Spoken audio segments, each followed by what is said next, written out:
Hello வணக்கம். இந்த super கிறிஸ்பியான உண்ணியப்பம் நெய்யப்பம்னு சொல்கிற இந்த பலகாரம் கார்த்திகை தீப அன்னைக்கு சாமிக்கு படைப்பாங்க.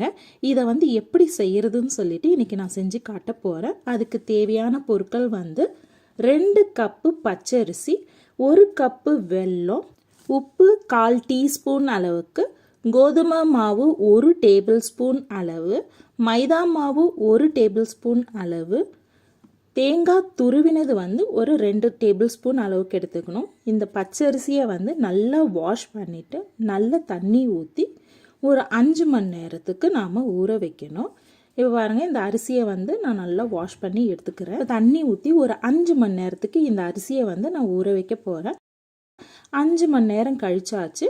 இப்போ ஒரு சாஸ் பேனில் நம்ம எடுத்த வெல்லத்தை போட்டு ஒரு 1/4 கப்பு தண்ணி விட்டு வெல்லத்தை கரைச்சி எடுத்துக்கணும். பாகெல்லாம் பண்ண வேண்டாம். வெல்லம் பாருங்கள் கரைஞ்சிடுச்சு. இதை வடிகட்டி எடுத்து வச்சுக்கணும். இது நல்லா ஆறிடணுங்க. நம்ம அரிசியை மிக்சியில் போட்டு அரைக்கிறதுக்கு இந்த வெல்லத்தை ஊற்றி தான் அரைக்க போகிறோம். ஃபஸ்ட்டு மிக்சியில் கொஞ்சமாக அரிசி விட்டு நான் கொஞ்சம் மையாக நல்லா அரைச்சி எடுத்து வச்சுக்கிட்டேன். திரும்பவும் நம்ம மிச்சம் இருக்கிற அரிசியெல்லாம் மிக்சியில் போட்டுட்டு அது கூட நாம் எடுத்து வச்சுருந்தோம் இல்லைங்களா வெல்லம், அதை சேர்க்கணும். வெல்லத்தை சேர்த்து நல்லா அரைச்சி எடுத்துட்ட பிறகு தேங்காய் துருவல், மைதா மாவு, கோதுமை மாவு, உப்பு, அப்புறமா நாம் மிச்சம் இன்னும் கொஞ்சம் இருக்கிற வெள்ளை பாகு இருக்கு இல்லைங்களா, அதை இது கூட ஊற்றி நல்லா மையாக அரைச்சி எடுக்கணும். மாவு நல்லா நைஸாக அரைச்சி எடுத்தாச்சு. இதை ஏற்கனவே அரைச்ச மாவோடு சேர்த்து நல்லா மிக்ஸ் பண்ணி வச்சிடணுங்க. நம்ம கரண்டியால் ஃபஸ்ட்டு நல்லா மிக்ஸ் பண்ணிவிட்டு நம்ம கையால் தான் நல்லா மிக்ஸ் பண்ணுவாங்க. அப்போ தான் அது நல்லா புளிச்சு நல்லா வருங்க.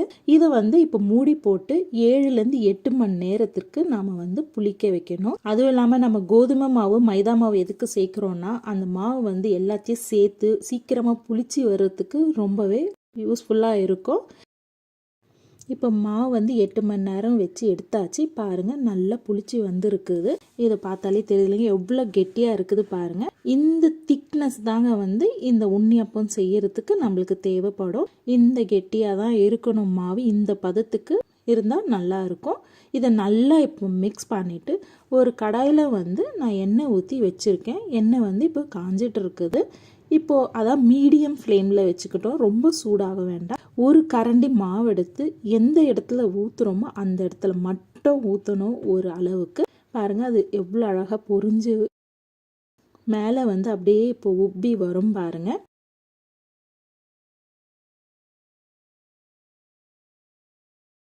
எவ்வளோ அழகாக வந்திருக்கு பார்த்தீங்களா உப்பி. இப்போ இது நல்லா ஒரு கீழ்ப்பக்கம் நல்லா பொரிஞ்சு வந்த உடனே நாம் இதை திருப்பி போட்டு பின்னாடி பக்கமும் நல்லா வேக வச்சு எடுக்கணும். இந்த அப்பம் ஒன்று தான் ஒரு நேரத்துக்கு சுட முடியும். 2 3 ஒரு நேரத்துக்கு சுட முடியாது. ஏன்னா ஒன்றோட ஒன்று ஒட்டிடும். ஒன்றா பொறுமையாக சுட்டு எடுக்கணுங்க. ஃப்ளேமை நம்ம மெயின்டைன் பண்ணிகிட்டே இருக்கணும். ஹை ஃப்ளேம் வைக்க வேண்டாம். ஏன்னா உள்ளே மாவு வேகாமல் ஆகிடும். நீங்கள் எப்போவுமே ஸ்லோ ஃப்ளேமு மீடியம் ஃப்ளேமு இது ரெண்டுமே மாற்றி மாற்றி வச்சு நீங்கள் இந்த பலகாரம் சுட்டு எடுங்க.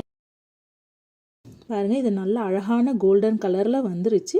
இதை எடுத்துடலாம். அடுத்தது பாருங்கள், அதே மாதிரி எந்த இடத்துல மாவு விடுறோமோ அங்கே ஒரே இடத்துல அந்த மாவை நம்ம ஊற்றணுங்க. மீடியம் ஃப்ளேமில் தான் வச்சு செய்யணுங்க. இது பொரிஞ்சு மெதுவாக பொரிஞ்சிட்டு மேலே பாருங்கள் அப்படியே உப்பி நல்லா வருங்க. இப்படி உப்பி வரும்போது நாம் எண்ணெயை கொஞ்சம் மேல் பக்கமாக மேலே தெளித்து விடுவோம். அடுத்து கீழே பொரிஞ்சிடுச்சுன்னா இதை திருப்பி போட்டுட்டு இந்த பக்கமும் நல்லா பொரிச்சு எடுக்குவோம். இதே மாதிரி நம்ம எல்லா மாவையும் ஒன்றா சுட்டு எடுக்கணுங்க. இது நெய்யப்போன்றாங்க. நம்ம நெய்யிலையும் ஃபுல் அண்ட் ஃபுல்லு நெய்யிலையும் வச்சு பொரிச்சு எடுக்கலாம். இல்லைனா எண்ணெயில் 1 டேபிள் ஸ்பூன் நெய்யை விட்டு பொரிச்சியும் எடுக்கலாம். இப்போ பாருங்கள், சூப்பரான ரொம்ப ரொம்ப அழகான கலராக சூப்பராக கிறிஸ்பியாக ஒரு பச்சரிசியில் செஞ்ச உண்ணியப்பம் அல்லது நெய்யப்பம் இந்த பலகாரம் ரெடி ஆயிடுச்சு. இது கார்த்திகை தீப அன்னைக்கு இது செய்வாங்க.